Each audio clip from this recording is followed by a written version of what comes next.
Mkutano huu utaongea na watu wa Kishapu, watu wa Kalimu, na wako tayari kukusikiliza, na maagizo yote utakayotoa hapa basi watayapokea.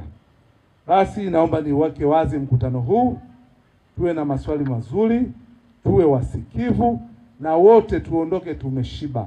Kama unaamini una dukuduku lote, Mheshimiwa Mkuu wa Wilaya kaja na wataalamu. Tunaona kuna wataalamu wa ngazi ya kata, ngazi ya mamlaka, lakini pia na ngazi ya wilaya. Kwa hiyo kama kuna jambo lolote una hoja, una ushauri, basi wote mnakaribishwa. Mkutano huu utakuwa wazi. Huwa kukosi changamoto. Tuna baadhi ya changamoto ambazo tunazo. Kwa haraka ya kwanza, kuna changamoto sana ya mji wetu kuwa mchafu.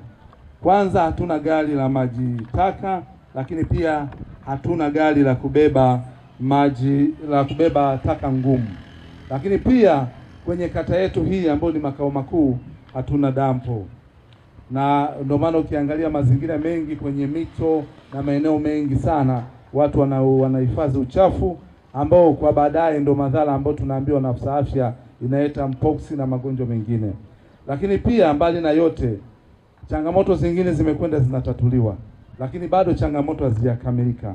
Mfano, kwenye maegesho yetu ya magari hapa, ya magari ya Alhamisi hatuna vyoo. Kwa hiyo inapelekea watu kuweza kujisaidia kwenye vichaka. Lakini pia changamoto nyingine tunayo ni juu ya mnada wetu. Mazingira ya mnada wetu si rafiki sana. Hapo awali halmashauri tulitenga bajeti ya kuweza kukarabati na kujenga vibanda vya kisasa, lakini mpaka sasa bado haijaweza kukamilika kwa sababu fedha hizo tulitegemea zitatoka Mwadui, na bahati mbaya nafikiri wote tunafahamu mgodi wa Mwadui sasa hivi umeuzwa na umekuwa na mmiliki mwingine. Kwa hiyo hadi kuanza kupeleka utaratibu mwingine wa kuweza kupata. Kwa hiyo ni changamoto ambayo inatupa shida sana. Lakini tuna changamoto nyingi sana.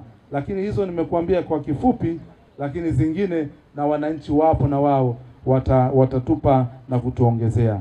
Hivyo naomba nikukaribishe sasa uweze kuongea na hadhara hii, uweze kuongea na wana Kishapu. Karibu sana Mheshimiwa Mkuu wa Wilaya.